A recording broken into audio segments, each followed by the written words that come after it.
Au nom du Père, du Fils et du Saint-Esprit. Le Seigneur soit avec vous et avec votre esprit. Jeudi 19 novembre, bientôt nous aurons des messes en paroisse. Une bonne nouvelle.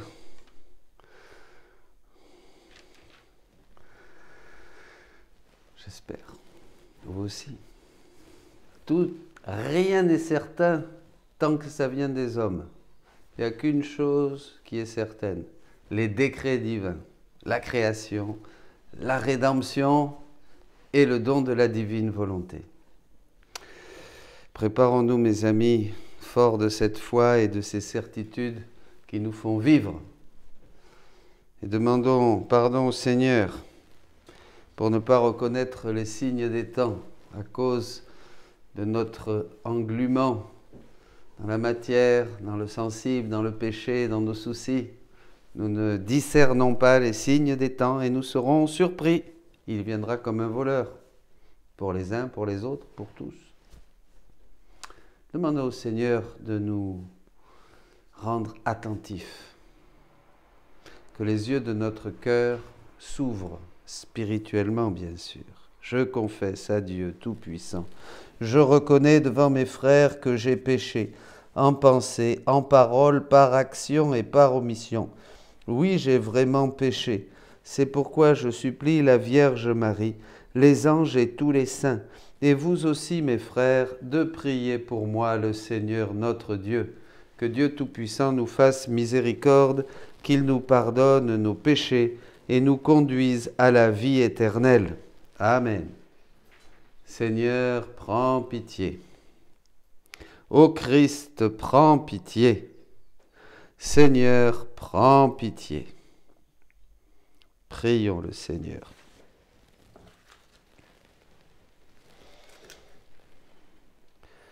Dieu éternel et tout-puissant, toi que nous pouvons déjà appeler notre Père, fais grandir en nos cœurs l'esprit filial, afin que nous soyons capables d'entrer un jour dans l'héritage qui nous est promis. Par Jésus le Christ notre Seigneur, qui vit et règne avec toi dans l'unité du Saint-Esprit, pour les siècles des siècles. Amen.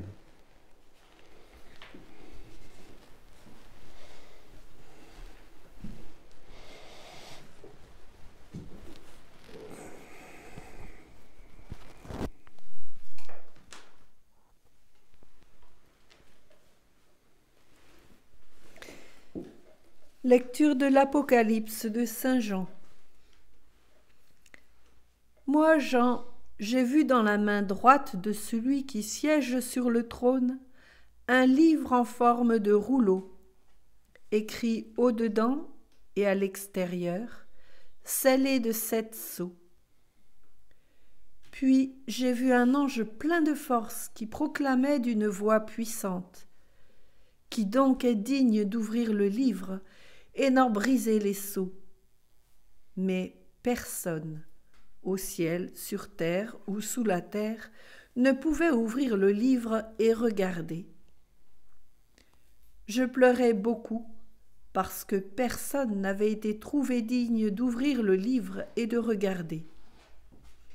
Mais l'un des anciens me dit : « Ne pleure pas. Voilà qu'il a remporté la victoire, le lion de la tribu de Juda, le rejeton de David. Il ouvrira le livre aux 7 sceaux. » Et j'ai vu, entre le trône, les 4 vivants et les anciens, un agneau debout, comme égorgé. Ses cornes étaient au nombre de 7, ainsi que ses yeux, qui sont les 7 esprits de Dieu envoyés sur toute la terre. Il s'avança et prit le livre dans la main droite de celui qui siégeait sur le trône. Quand l'agneau eut pris le livre, les 4 vivants et les 24 anciens se jetèrent à ses pieds. Ils tenaient chacun une cithare et des coupes d'or pleines de parfums qui sont les prières des saints. Ils chantaient ce cantique nouveau. « Tu es digne de prendre le livre et d'en ouvrir les sceaux, car tu fus immolé, rachetant pour Dieu par ton sang. Des gens de toutes tribus, langues, peuples et nations. Pour notre Dieu, tu en as fait un royaume et des prêtres. Ils régneront sur la terre. Parole du Seigneur. Nous rendons grâce à Dieu. Peuple de prêtres, peuple de rois, chante ton Seigneur. Chantez au Seigneur un chant nouveau, louez-le dans l'assemblée de ses fidèles. En Israël, joie pour son Créateur, dans Sion, allégresse pour son roi. Peuple de prêtres, peuple de rois, chante ton Seigneur. Dansez à la louange de son nom, jouez pour lui tambourins et cithars, car le Seigneur aime son peuple. Il donne aux humbles l'éclat de la victoire. Peuple de prêtres, peuple de rois, chante ton Seigneur. Que les fidèles exultent, glorieux, criant leur joie à l'heure du triomphe, qu'ils proclament les éloges de Dieu, c'est la fierté de ses fidèles. Peuple de prêtres, peuple de rois, chante ton Seigneur. Alléluia, alléluia, alléluia.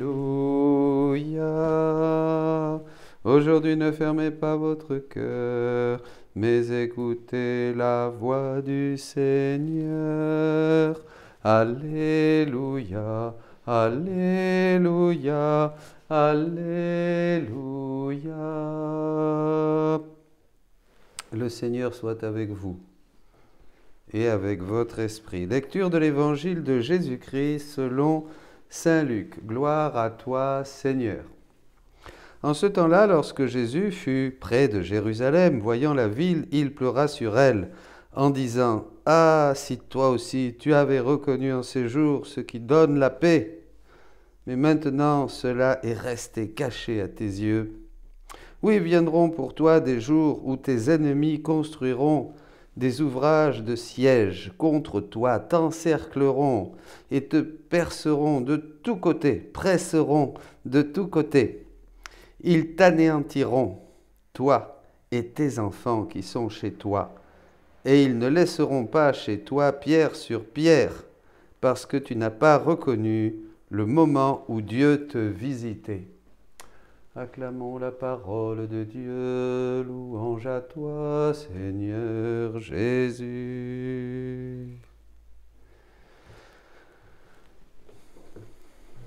Bien, chers amis, bénissons le Seigneur. Comme dirait Luc, cette parole s'accomplit aujourd'hui pour vous qui l'écoutez. Luc 4,16. Eh oui. La parole de Dieu ne passe pas, le ciel et la terre passeront, mais la parole de Dieu ne parle pas, ne passe pas et parle toujours, parce qu'il est le même hier, aujourd'hui et demain. Et Jésus, ça, une petite introduction à un enseignement où nous irons beaucoup plus loin sur la prophétie et les messages prophétiques qui abondent aujourd'hui de toutes parts, hein. Et bien sûr, il y a à boire et à manger. Hein. Et parce que c'est important de bien comprendre quelles sont les prophéties et comment Dieu agit. Quel est l'agir de Dieu qui déjà avait commencé dans l'Ancien Testament. Alors là, voyant cette ville, Jésus pleure. Ben d'abord, on peut dire qu'il pleure. Il pleure sur notre société aujourd'hui. Il pleure depuis 6000 ans. Le Seigneur, la divine volonté crucifiée depuis le péché, exclu de son enfant du paradis où elle trouvait et faisait ses délices. Le cœur de l'homme, bien sûr, elle erre et ne peut avoir de repos. Cette divine volonté, Jésus nous l'a bien montré dans son incarnation rédemptrice, ne peut avoir de repos et de paix parce qu'elle nous aime. Dieu a tant aimé le monde et chacun d'entre nous qu'il n'a de repos. Dieu s'est reposé après la création, bien sûr, mais après le péché de l'homme, ce repos s'est interrompu. Voilà, et Dieu n'a aucun repos, et nous l'avons bien vu. Et nous, si nous avions reconnu ce moment, ce moment de paix est maintenant au milieu du chaos. Voyez, cette parole s'actualise aujourd'hui. Est-ce que vous voyez le signe des temps? Est-ce que nous avons vraiment cette illumination du cœur qui nous fait comprendre ce que nous vivons? Autrement, ça ne sert à rien. Souvent, on a réduit notre vie chrétienne à faire des prières, aller à la messe, à se confesser 2 fois par an, avoir de belles statues, et des médailles autour du cou et tout ça. Mais c'est pas ça. Dieu est mouvement, donc Dieu parle, agit, annonce, invite. Dieu parle, agit, annonce, invite, supplie pour que nous fassions certaines choses. Vous comprenez? Et là, c'est clair, si tu avais, et puis vois qu'on ne voit pas, parce que l'homme est tellement plein de buée dans les yeux, tellement aveugle, qu'on ne voit pas, on ne voit pas. Alors on va supplier, on va même faire tout un tas d'activités, même nous les catholiques. Hein. Il y en a qui, je ne dis rien, mais il y en a qui vont aller dans la rue, il y en a qui vont prier aux portes des églises, il y en a qui vont être violents pour le nom de Dieu. Il y a plein d'activités. Je ne dis rien, je ne juge rien. Je dis seulement toutes ces choses qu'on va faire. Est-ce que c'est ça, hein? Est-ce que c'est ça qu'attend le Seigneur? Il nous parle. Est-ce que c'est ça qui va changer quelque chose? Eh non, on va voir. Hein? En ce jour, mais enfin maintenant, cela reste caché à tes yeux. Donc, voyez, c'est caché à nos yeux. Dieu annonce des choses, comme dans l'Ancien Testament. Mais nous, les hommes, nous voudrions que ça se matérialise de telle manière. Nous voudrions les 3 jours de ténèbres, vous voyez, par exemple, hein, puis mettre des bougies au balcon des fenêtres. Nous voudrions que ça soit une guerre de missiles nucléaires, de cette manière ou de cette manière. Ça va se passer comme ceci, ça va se passer comme cela. Et en fait, Jésus, dans l'Ancien Testament, déjà annonce des choses, mais ce sont des choses qui ne peuvent être comprises que spirituellement, quand on est élevé spirituellement. L'apôtre dit, je parle à des gens spirituels, de choses spirituelles. Mais moins on est spirituel, plus on va essayer de voir comment ça va se concrétiser dans la société de manière matérielle, parce que nous sommes dans le matériel. C'est une erreur, c'est pas ça. Ça n'a jamais été ça. Il va prendre la ruine de Jérusalem, par exemple, après sa résurrection, le Seigneur, pour manifester quelque chose qui se passe et qui se passera, bien sûr, mais pour surtout nous faire comprendre une réalité spirituelle. C'est-à-dire que nous nous détruisons. C'est ça. Quand il parle de cieux nouveaux et de terre nouvelle, par exemple, Jésus, c'est les cieux de l'âme et c'est la terre nouvelle de notre corps qui vit dans la divine volonté. C'est ça, on ne va pas voir un ciel nouveau tout d'un coup qui va être plus bleu que le ciel d'avant, et une terre nouvelle où on va avoir des pâquerettes multicolores. Vous voyez, c'est pas ça. Il parle de réalité spirituelle parce que dans la mesure où nous l'avons en nous, nous avons une illumination qui nous fait voir les choses de Dieu.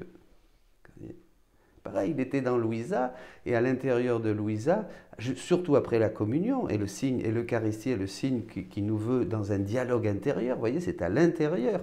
Il le dit d'ailleurs, je manifesterai, ça c'est très important, dans ce 3e renouveau du monde, il dit Jésus au livre 12, je manifesterai ce que ma divinité a fait dans mon humanité. Vous voyez, il va manifester des choses intérieures, des choses cachées.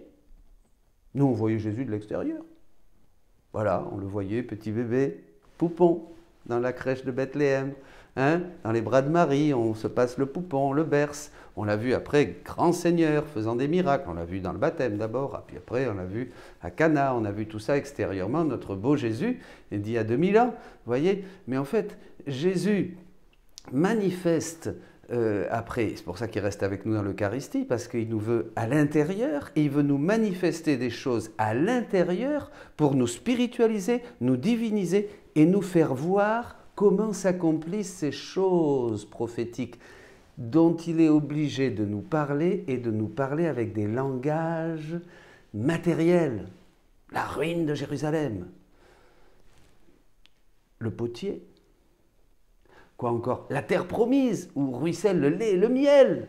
Voyez? Vous avez déjà vu une terre où ruisselle le lait et le miel? Le banquet, les miettes que mangent les petits chiens. Et après, les signes des temps. Voyez? Et nous, on va vouloir, comme il dit, n'y allez pas. On va vous dire, le Christ est là, il est là. Non, non, n'y allez pas, ça ne sert à rien. Si vous ne percevez pas de l'intérieur, si vos yeux ne sont pas ouverts de l'intérieur, ces choses resteront cachées. Le jour de Dieu va venir et nous n'y verrons rien. Vous comprenez? Comme maintenant. Voilà ce qui va se passer. Et ça, ce texte introduit à tous les textes apocalyptiques sur la fin des temps que nous allons avoir maintenant après le Christ roi, hein, qui est dimanche, je ne sais pas si c'est le Christ roi dimanche, oui c'est ça, hein, jusqu'à Noël. Et alors là, on va... Non, c'est pas ça.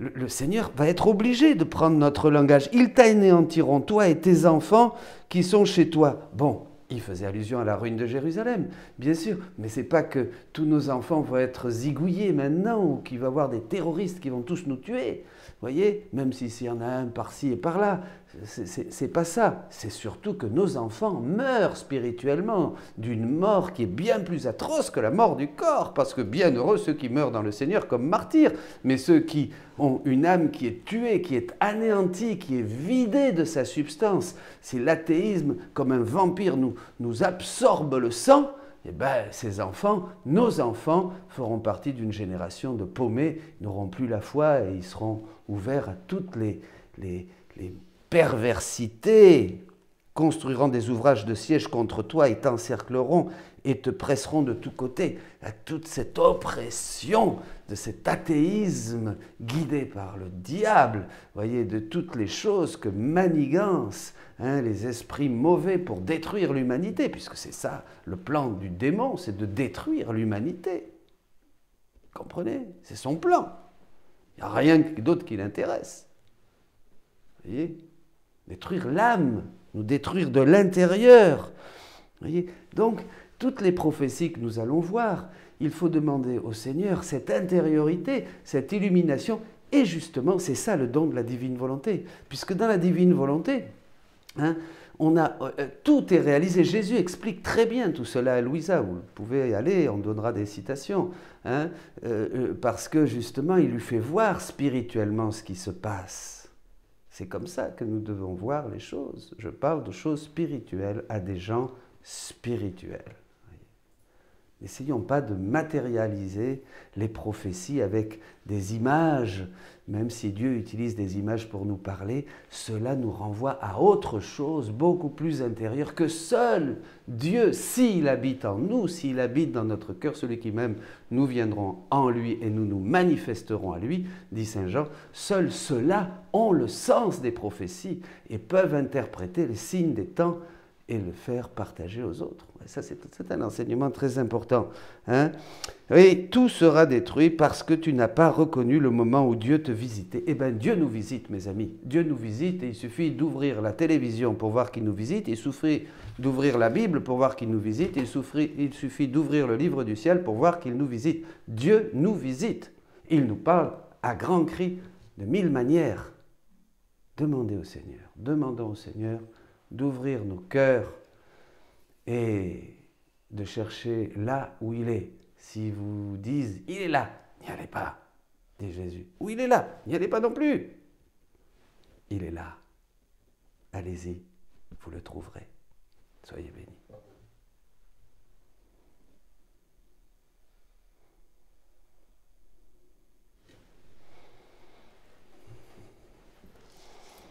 La messe est célébrée pour Anne-Laure.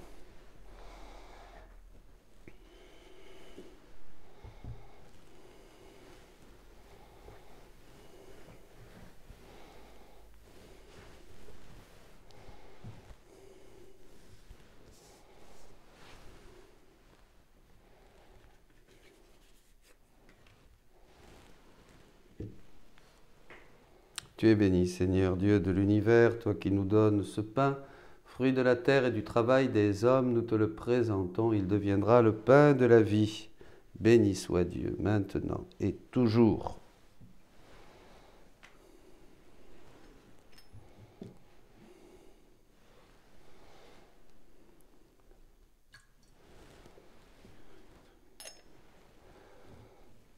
Tu es béni, Seigneur Dieu de l'univers, toi qui nous donnes ce vin, fruit de la vigne et du travail des hommes, nous te le présentons, il deviendra le vin du royaume éternel.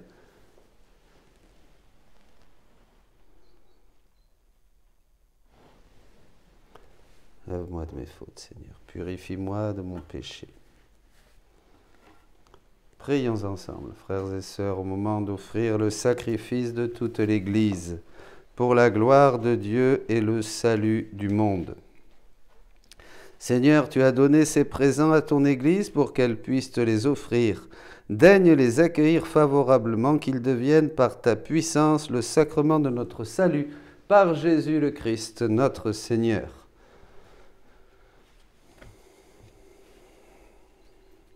Le Seigneur soit avec vous et avec votre esprit. Élevons notre cœur, nous le tournons vers le Seigneur. Rendons grâce au Seigneur notre Dieu, cela est juste et bon. Vraiment, il est bon de te rendre grâce, il est juste et bon de te glorifier, Père très saint, car tu es le seul Dieu, le Dieu vivant et vrai. Tu étais avant tous les siècles et tu demeures éternellement. Lumière au-delà de toute lumière, toi, le Dieu de bonté, la source de la vie, tu as fait le monde pour que toute créature soit comblée de tes bénédictions et que beaucoup se réjouissent de ta lumière. Ainsi les anges innombrables qui te servent jour et nuit se tiennent devant toi, et contemplant la splendeur de ta face, n'interrompent jamais leur louange. Unis à leur hymne d'allégresse avec la création tout entière qui t'acclame par nos voix, Dieu, nous te disons, Saint, Saint, Saint, le Seigneur Dieu de l'univers. Le ciel et la terre sont remplis de ta gloire. Hosanna, au plus haut des cieux. Béni soit celui qui vient au nom du Seigneur. Hosanna, au plus haut des cieux. Béni soit celui qui vient au nom du Seigneur. Père très saint, nous proclamons que tu es grand et que tu as créé toutes choses avec sagesse et par amour. Tu as fait l'homme à ton image et tu lui as confié l'univers, afin qu'en te servant toi, son Créateur, il règne sur la création. Comme il avait perdu ton amitié en se détournant de toi, tu ne l'as pas abandonné au pouvoir de la mort. Dans ta miséricorde, tu es venu en aide à tous les hommes, pour qu'ils te cherchent et puissent te trouver. Tu as multiplié les alliances avec eux et tu les as formés par les prophètes dans l'espérance du salut. Tu as tellement aimé le monde, Père très saint, que tu nous as envoyé ton propre Fils lorsque les temps furent accomplis pour qu'il soit notre Sauveur. Conçu de l'Esprit Saint et de la Vierge Marie, il a vécu notre condition d'homme en toutes choses, excepté le péché, annonçant aux pauvres la bonne nouvelle du salut, aux captifs la délivrance, aux affligés la joie. Pour accomplir le dessein de ton amour, il s'est livré lui-même à la mort et par sa résurrection, il a détruit la mort et renouvelé la vie, afin que notre vie ne soit plus à nous-mêmes, mais à lui qui est mort et ressuscité pour nous. Il a envoyé d'auprès de toi, comme premier don fait aux croyants, l'Esprit qui poursuit son œuvre dans le monde et achève toute sanctification.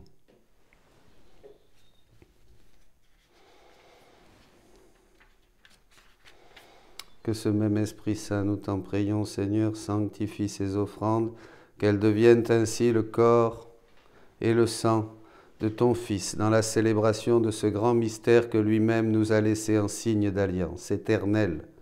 Quand l'heure fut venue où tu allais le glorifier, comme il avait aimé les siens qui étaient dans le monde, il les aima jusqu'au bout.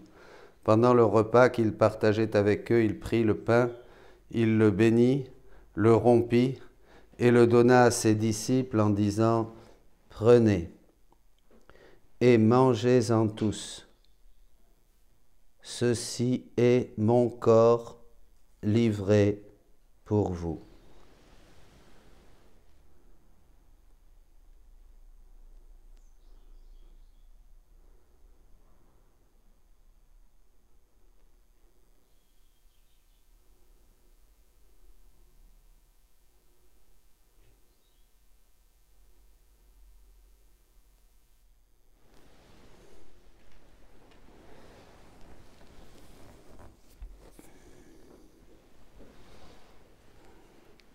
De même, à la fin du repas, il prit la coupe remplie de vin. Il rendit grâce et la donna à ses disciples en disant, « Prenez et buvez-en tous, car ceci est la coupe de mon sang, le sang de l'alliance nouvelle et éternelle, qui sera versé pour vous et pour la multitude en rémission des péchés. Vous ferez cela en mémoire de moi. »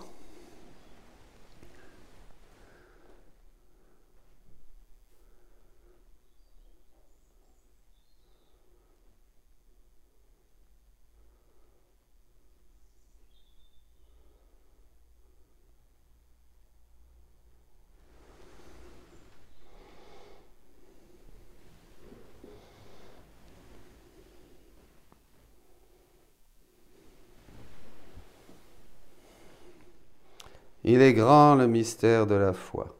Nous proclamons ta mort, Seigneur Jésus. Nous célébrons ta résurrection. Nous attendons ta venue dans la gloire. Voilà pourquoi, Seigneur, nous célébrons aujourd'hui le mémorial de notre rédemption, en rappelant la mort de Jésus-Christ et sa descente au séjour des morts, en proclamant sa résurrection et son ascension à ta droite dans le ciel, en attendant aussi qu'il vienne dans la gloire, nous t'offrons son corps et son sang, le sacrifice qui est digne de toi et qui sauve le monde. Regarde, Seigneur, cette offrande que Dieu a donnée toi-même à ton Église. Accorde à tous ceux qui vont partager ce pain et boire à cette coupe d'être rassemblés par l'Esprit Saint en un seul corps, pour qu'ils soient eux-mêmes dans le Christ une vivante offrande à la louange de ta gloire. Et maintenant, Seigneur, rappelle-toi tous ceux pour qui nous offrons le sacrifice.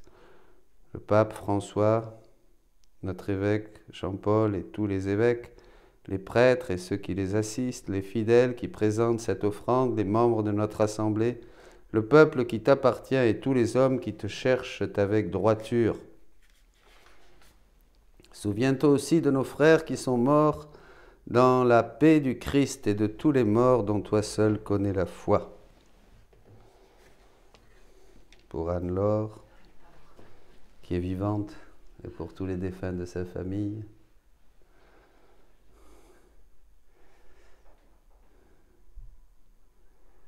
À nous qui sommes tes enfants, accorde, Père très bon, l'héritage de la vie éternelle auprès de la Vierge Marie, la bienheureuse Mère de Dieu,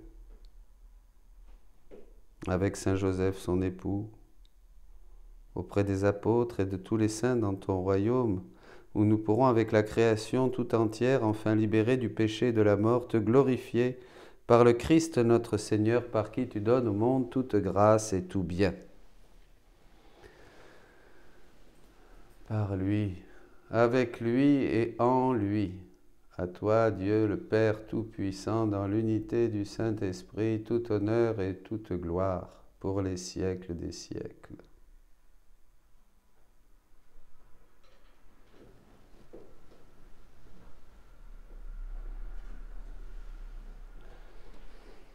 Demandons à Jésus qu'il prenne tout notre intérieur.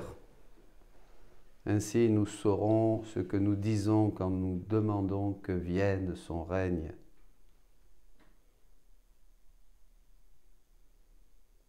Notre Père, qui es aux cieux, que ton nom soit sanctifié, que ton règne vienne, que ta volonté soit faite sur la terre comme au ciel. Donne-nous aujourd'hui notre pain de ce jour.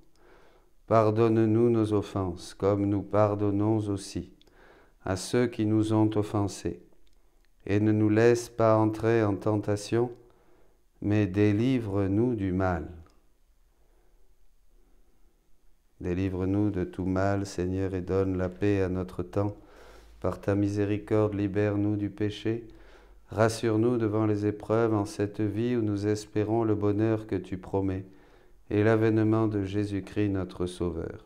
Car c'est à toi qu'appartiennent le règne, la puissance et la gloire pour les siècles des siècles. Amen. Seigneur Jésus-Christ, tu as dit à tes apôtres, je vous laisse la paix, je vous donne ma paix. Ne regarde pas nos péchés, mais la foi de ton Église. Pour que ta volonté s'accomplisse, donne-lui toujours cette paix et conduis-la vers l'unité parfaite, toi qui vis et règnes pour les siècles des siècles. Amen. Agneau de Dieu qui enlève le péché du monde, prends pitié de nous. Agneau de Dieu qui enlève le péché du monde, prends pitié de nous. Agneau de Dieu qui enlève le péché du monde, donne-nous la paix.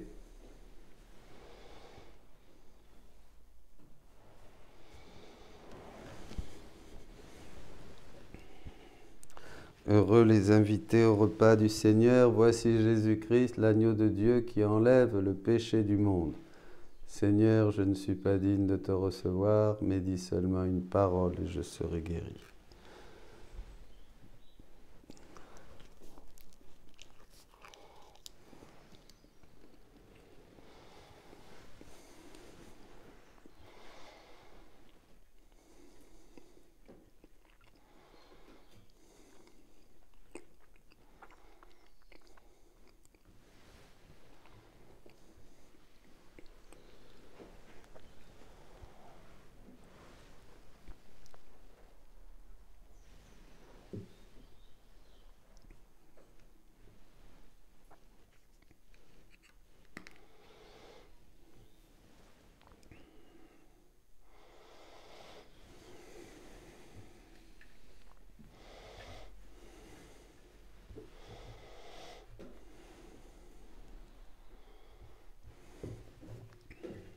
Communion au corps et au sang du Christ, dans la divine volonté.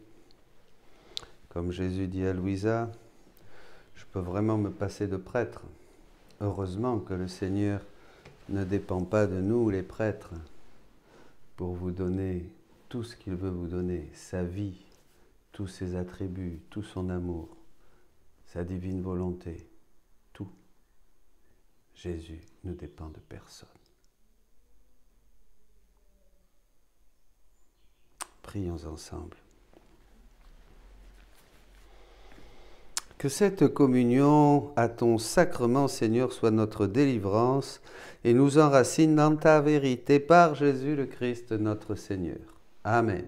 Le Seigneur soit avec vous et avec votre esprit, et que Dieu Tout-Puissant vous bénisse, le Père, le Fils et le Saint-Esprit. Amen. Allez dans la paix et la joie du Christ. Nous rendons grâce à Dieu. Je vous salue Marie, pleine de grâce, le Seigneur est avec vous. Vous êtes bénie entre toutes les femmes, et Jésus, le fruit de vos entrailles, est béni. Sainte Marie, Mère de Dieu, priez pour nous, pauvres pécheurs, maintenant et à l'heure de notre mort. Amen. Avec Jésus, les peines changent d'aspect, et les misères s'allègent.